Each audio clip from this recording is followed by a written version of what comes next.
Le thème du webinaire d'aujourd'hui, c'est se concerter pendant la pandémie. Au début, on avait appelé ça le comité pendant la période de pandémie, mais on voulait l'ouvrir à plus large. Donc, on voulait plus placer la démarche dans le cadre d'une concertation. C'est certain que le comité y joue un rôle majeur. C'est l'instance de concertation de votre démarche.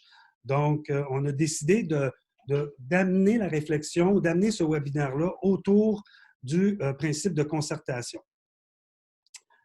Avant de débuter, j'aimerais porter à votre attention, regardez dans le coin supérieur droit, à gauche, c'est-à-dire, il va y avoir une petite modification qui va s'opérer. Oups.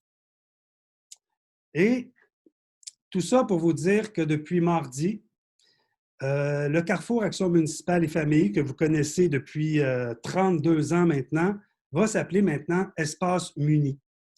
Donc, c'est sûr que c'est c'est un grand changement pour nous aussi. Ça se peut que je m'échappe pendant le webinaire et que je nous appelle le Carrefour, mais je voulais vous faire l'annonce parce qu'on doit maintenant, toutes nos communications doivent être orientées vers ce nouveau nom. Donc, sachez que vous êtes le premier webinaire à être donné sous le nom d'Espace Muni. Donc, voilà pour cette petite annonce qui nous réjouit tous, qui appelle au changement.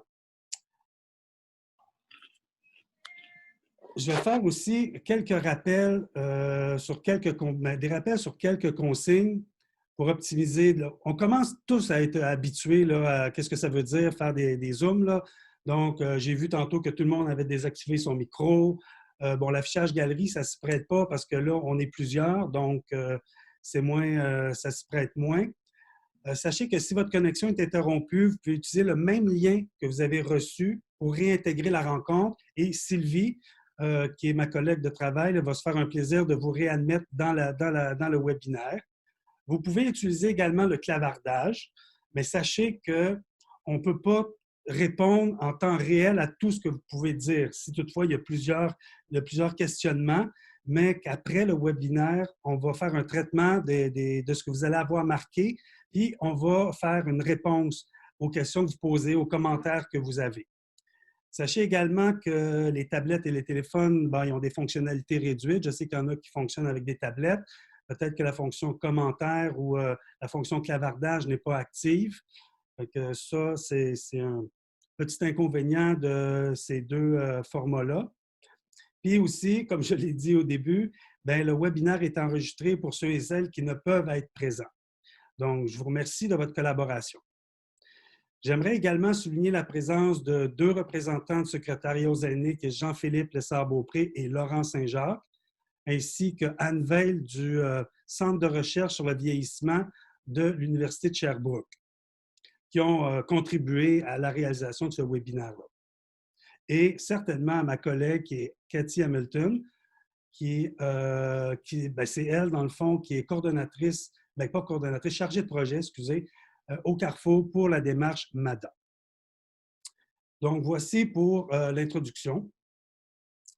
Maintenant, j'enchaînerai avec les objectifs poursuivis.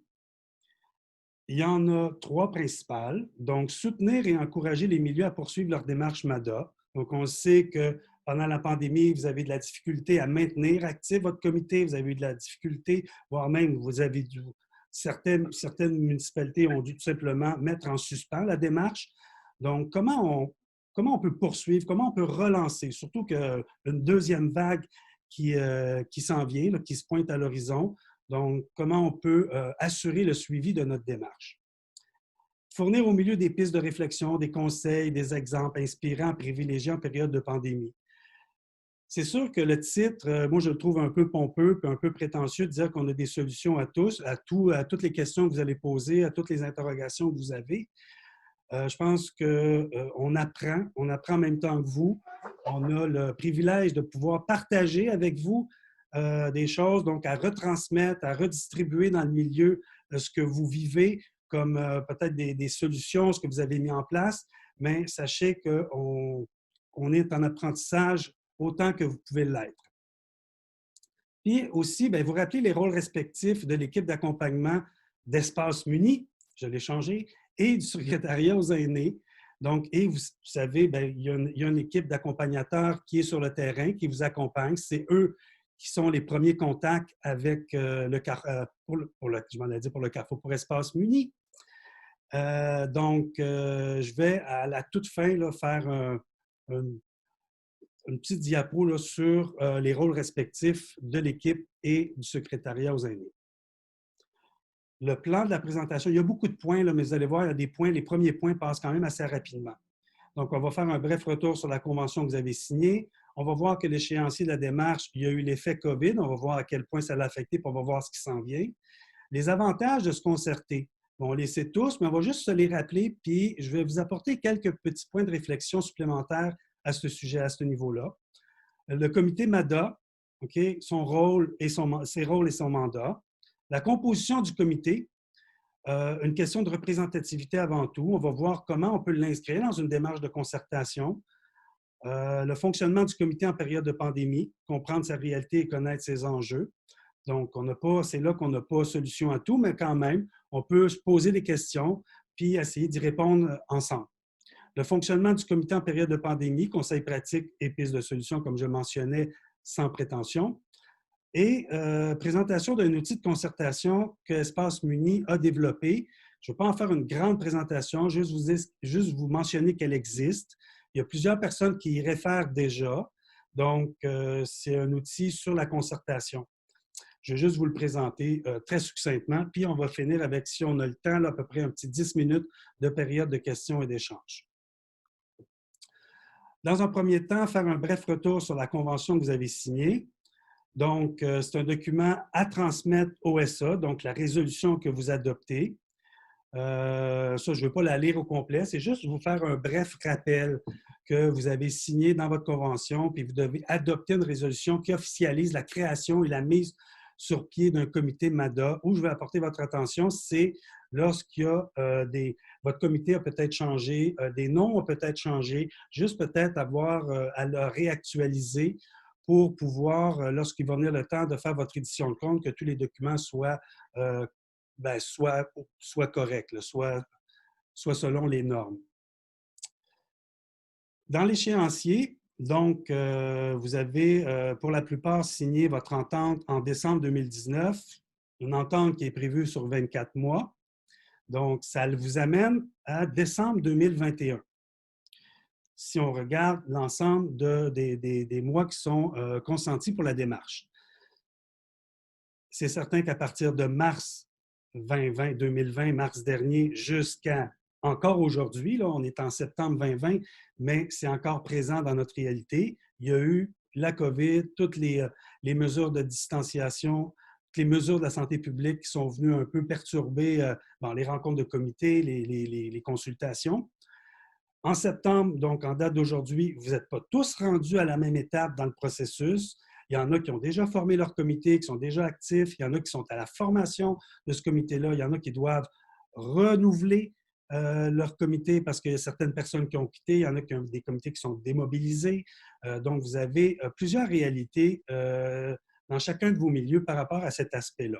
Le but, ce n'est pas de traiter chaque particularité, mais essayer de voir dans son ensemble qu'est-ce qu'on pourrait faire pour réactiver la démarche. Vous allez avoir en novembre 2021 ce qu'on appelle les élections municipales. Donc, ça, c'est certain que ça vient, ça fait partie de la démarche, donc c'est intégré dans les 24 mois. Et à peu près vers le mois d'octobre, vers le mois d'octobre 2021, sachez que la dissolution du Conseil, donc il n'y a plus aucune décision qui va se prendre en lien à l'adoption de politiques à partir de ce moment-là. Donc, c'est comme ça que fonctionnent les élections municipales, ce qui vous laisse un horizon de temps d'à peu près 13 mois à partir d'aujourd'hui. Le but dans ça, ce n'est pas de vous faire peur du tout. OK? Il vous reste 13 mois, c'est faisable. OK? Donc, il y a des possibilités. On est là pour vous soutenir dans cette démarche-là. Il va y avoir certainement des choses qui vont venir s'ajouter dans les enjeux en cours de route, mais le message qu'on veut vous donner aujourd'hui, c'est continuer. Faites pas comme si ça n'existait pas. Là. On ne peut pas faire comme si ça n'existait pas. mais continuez les démarches avec les petits trucs qu'on va se donner aujourd'hui, puis ceux que vous allez avoir même pensé dans vos milieux respectifs. C'est certain que bon, il y a... oui, y a-t-il une question? Là, Madame Hélène Laroche, je ne vous entends pas. Je vais être obligé de poursuivre. Gardez votre question pour la fin. Il va y avoir une période. OK? Gardez-la, inscrivez-la, puis gardez-la pour la période de questions. Donc, on nous pose souvent la question, est-ce qu'il va y avoir des délais? Est-ce que le SA va autoriser des délais? OK? Donc, pour l'instant, on n'a pas cette consigne-là. Il n'y a pas d'annonce qui a été mentionnée, puis à tous en disant qu'il va y avoir des délais. Ce qu'ils nous disent, c'est qu'il va y avoir, ils sont conscients de la situation, il va y avoir des possibilités d'avoir des délais, mais c'est au cas par cas, selon l'évolution de votre démarche. Puis, les délais vont être autorisés 6 mois avant la fin de votre échéancier. Donc, ça, c'est important. C'est certain qu'il y en a dès aujourd'hui qui aimeraient ça savoir s'il va y avoir un délai. Ça ne sert à rien de faire la demande. Ils vont vous remettre 6 mois avant. Donc, ils vont vous dire de continuer à évoluer dans la démarche. Puis lorsqu'il va venir le temps de l'évaluer, 6 mois avant la fin, ils vont regarder ça avec chacun d'entre vous, si besoin il y a. Si la démarche est bien passée, que vous n'avez pas de besoin, à ce moment-là, ça va être parfait. Mais il y a une ouverture certainement de la part du SA à ce niveau-là. Se concerter, particulièrement dans la situation actuelle. Là, je ne veux pas faire la lecture de tout ce qui est là. Je pense que tout le monde sait c'est quoi les conditions favorables à la concertation. Ce que je veux vous dire, puis la présentation va être disponible la semaine prochaine, là, et vous pouvez la relire. Ce que je veux vous dire dans ça, c'est que présentement, on vit une situation complexe. Okay? C'est une situation qui... Puis c'est ressorti aux sessions d'information qu'on a fait avec l'ensemble des municipalités, pas l'ensemble, plusieurs municipalités. Il y a une chose qui est ressortie, un constat général, c'est que chacun ne peut pas agir seul dans la situation actuelle. OK? Donc, la concertation devient un outil, devient un moyen, une condition favorable à n'importe quelle démarche, dont la démarche MADA qui s'inscrit dans un cadre de concertation. Donc, on a souvent parlé de l'approche en silo. C'est certain que dans la situation actuelle, le réflexe premier pour une organisation, c'est de se replier et essayer de voir comment elle-même peut survivre.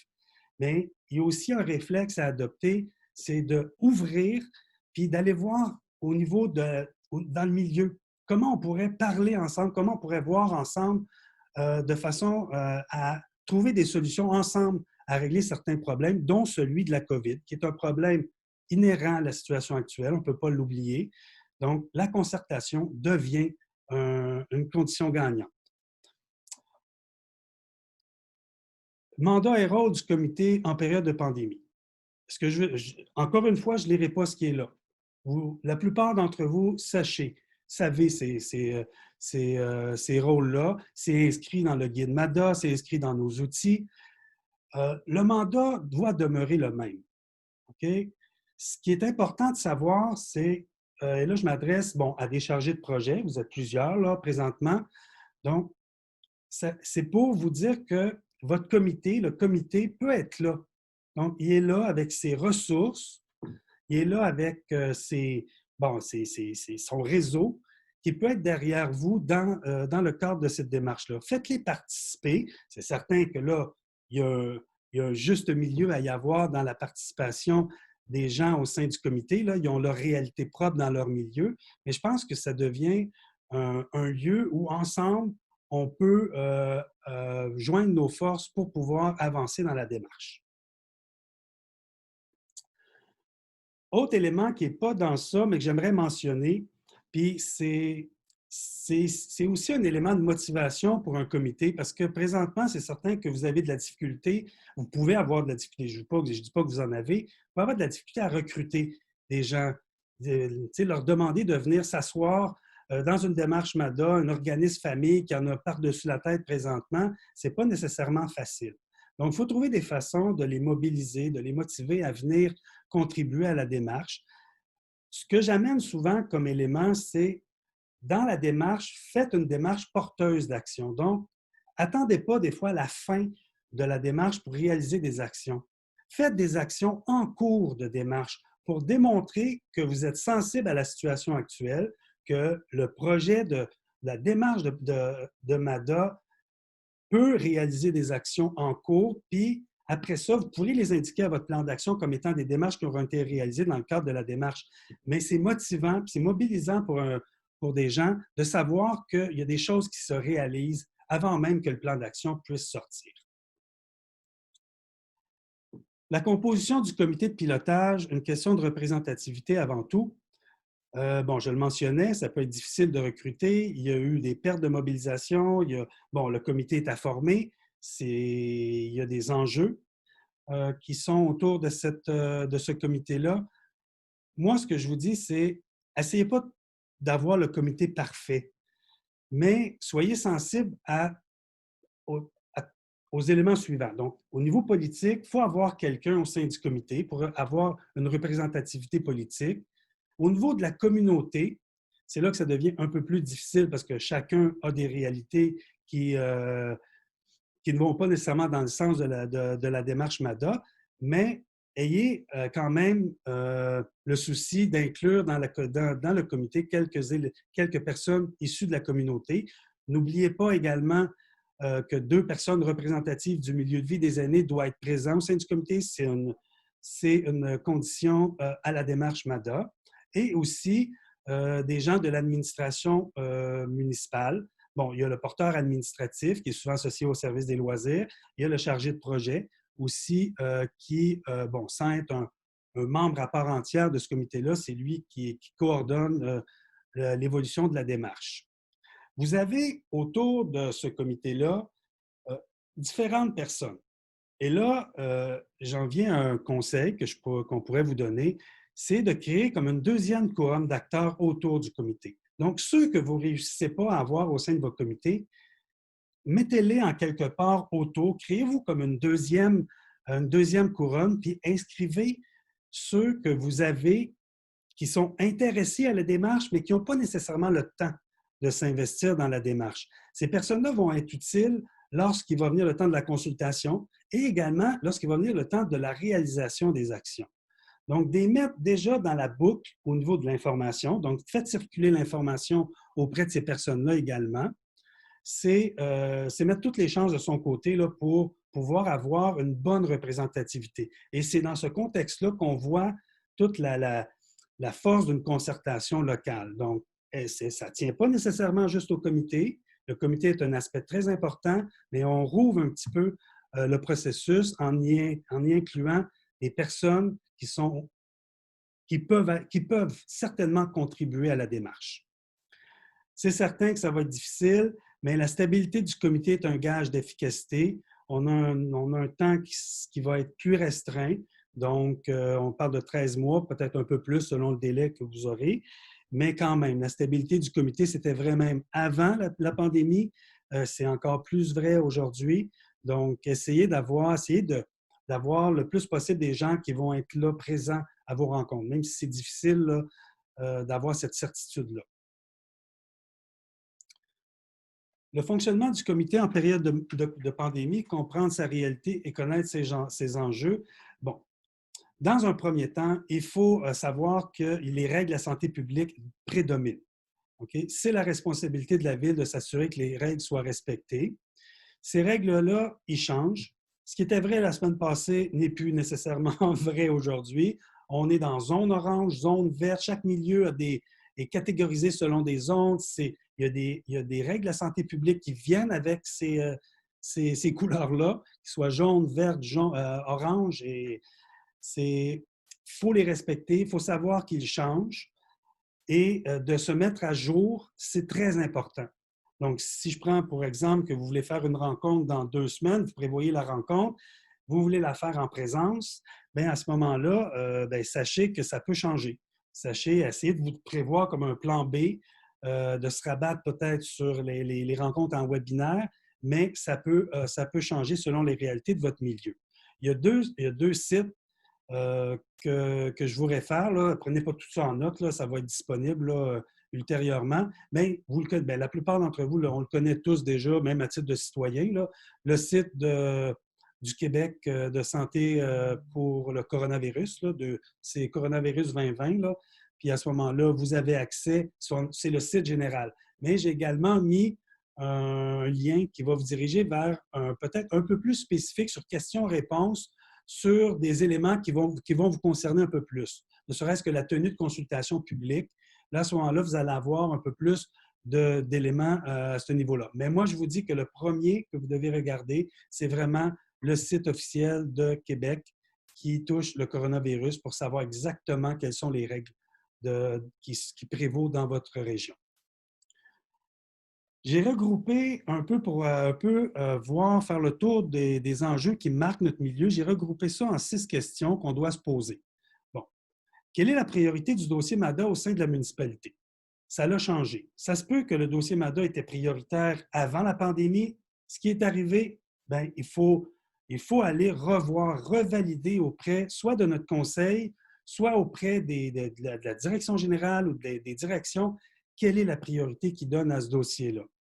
Ça, c'est un bon alignement pour la suite. Si vous n'avez pas nécessairement cette donnée-là, bien, après ça, ça va être difficile, soit de faire circuler l'information correctement, soit de mobiliser des gens autour de la démarche, mobiliser le personnel municipal, les directeurs qui vont être associés à la démarche. Donc, essayez d'avoir le plus possible cette information-là. Quelles sont les ressources disponibles? On a toujours dit que les ressources étaient des ressources humaines et financières. Maintenant, il faut ajouter, encore plus vrai aujourd'hui, les ressources technologiques. Quelles sont les ressources technologiques qui sont mises à ma disponibilité? Est-ce que les ordinateurs, est-ce que les membres du comité disposent d'ordinateurs? Et là, je ne vous dis pas d'acheter des ordinateurs pour tous les membres du comité, là, mais à tout le moins, vérifier cet aspect-là. Parce que c'est important, parce que si vous discriminez par rapport à des outils technologiques, bien là, il faut juste essayer de prévoir ces aspects-là. Il y a aussi la connexion Internet. La connexion Internet, c'est pas, oui, dans les grandes villes, mais dans les milieux ruraux, ça peut être un enjeu également. Donc, essayez d'aller voir cet aspect-là pour pas que ça devienne des embûches à des rencontres et que vous ayez à gérer des problèmes plus techniques. Le comité est-il représentatif des membres de la communauté? Tantôt, je l'ai mentionné, c'est une question qu'on doit se répéter. Donc, essayez d'avoir le plus possible des politiques, l'administratif et de la communauté. Quelle est la disponibilité, le niveau de mobilisation du comité de pilotage? Tantôt, on parlait de stabilité. C'est important d'avoir, bon, c'est sûr qu'on ne peut pas prévoir pour les 13 prochains mois la disponibilité de tous, mais essayer le plus possible de voir et de bien mobiliser le comité. Donc, de se questionner sur cet aspect-là, c'est important au départ. Quelle est la situation du milieu communautaire également? Donc, le milieu communautaire est fortement éprouvé présentement. Donc, comment il se situe par rapport à la démarche MADA? Quel est le niveau de connaissance et d'aisance des membres du comité à utiliser les outils technologiques? Bon, ça, tantôt, j'en ai parlé lorsque j'ai mentionné les outils technologiques, là, les ressources disponibles, mais quand même, des fois, c'est juste de me faire peut-être un petit cours de mise à niveau sur l'utilisation de Zoom. Des fois, ça peut être de faire une rencontre, puis juste une rencontre d'appropriation des outils technologiques avant même de commencer à parler de la démarche MADA. Voilà, ça fait le tour des principales questions. Maintenant, on va commencer à rentrer dans les conseils pratiques et les pistes de solutions. C'est certain qu'on ne réinvente pas la roue. Là, on peut être créatif dans toutes sortes de façons. Le but étant que c'est une concertation, il faut se rencontrer, il faut trouver des façons de se rencontrer. Donc, la stratégie que vous devez utiliser, c'est une stratégie mixte. OK? Donc, c'est des rencontres virtuelles, mais des rencontres en présence aussi. OK? Puis on va le voir tantôt, quel pourrait être, comment on peut utiliser, c'est un peu le mix de ces méthodes-là. Des outils de communication également qui peuvent être mis à profit, encore plus dans la situation actuelle où, bon, tout ne se ferait pas en rencontre en présence. Donc, ne serait-ce que de faire parvenir des outils, faire parvenir des documents, informer, ça aussi, ça peut être des enjeux que vous allez avoir à relever.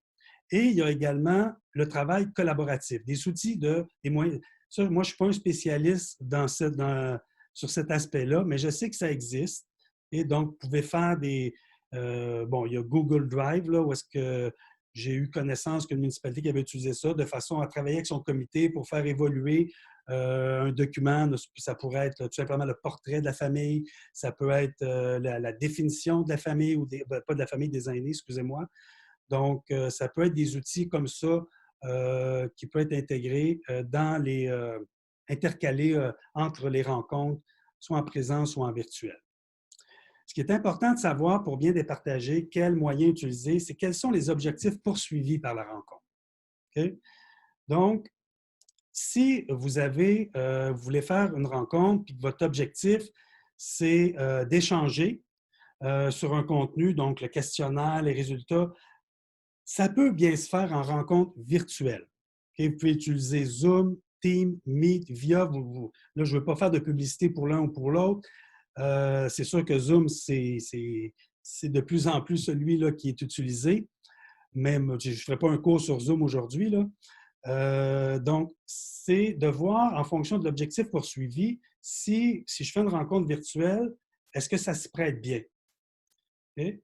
Donc, si, supposons, ma rencontre, l'objectif, c'est de discuter, d'avoir un échange entre les participants sur un sujet donné, sur les enjeux, supposons, en habitation, bien là, si les échanges entre les participants sont plus grands, là, c'est bien peut-être, ça serait bien peut-être de voir à faire des rencontres en présence.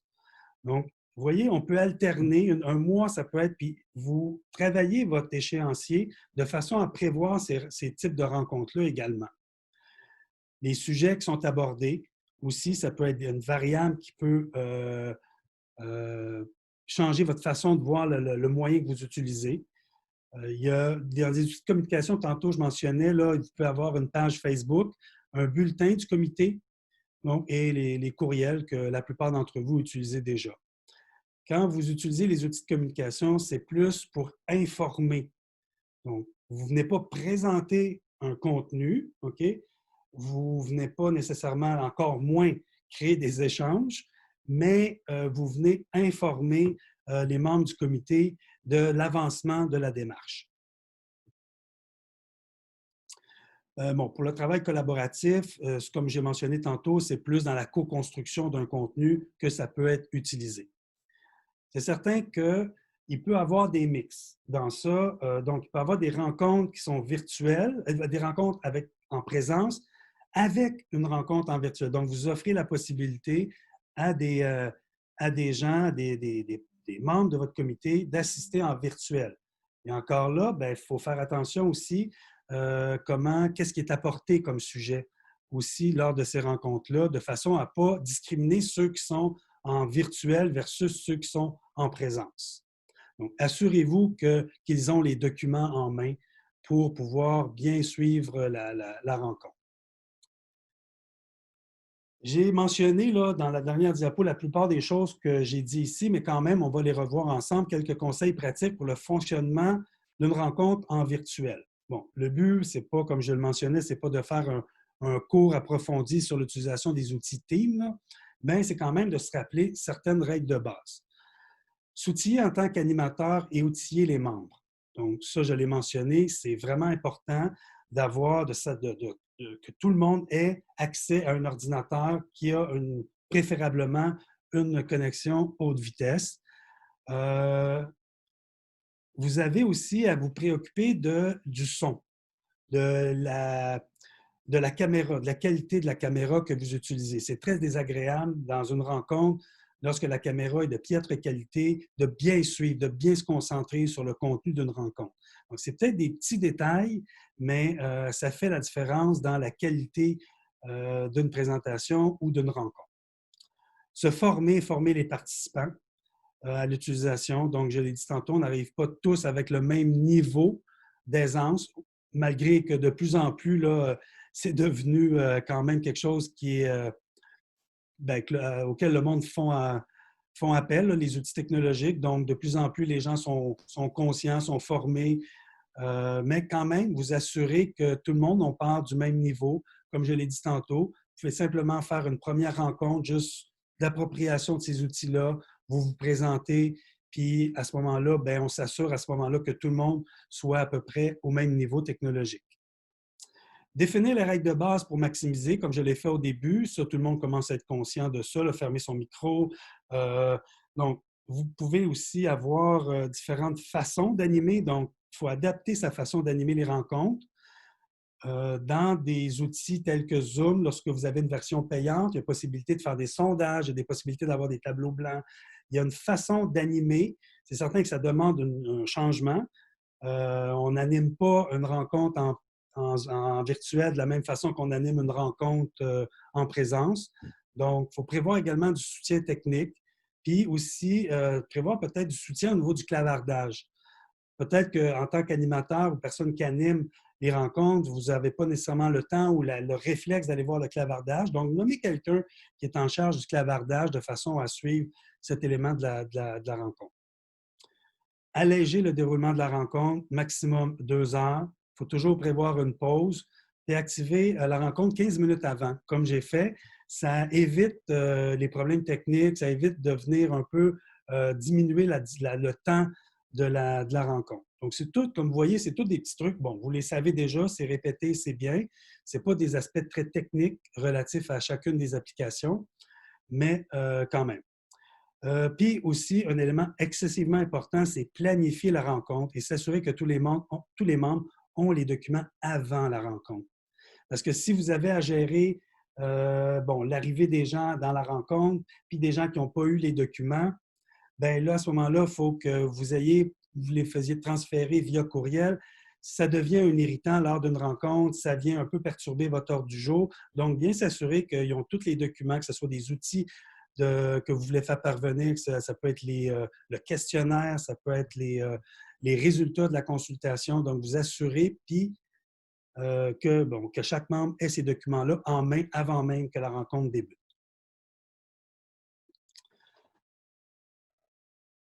C'est le fonctionnement du comité en période de pandémie. Là, je vais plus aborder les rencontres en présence.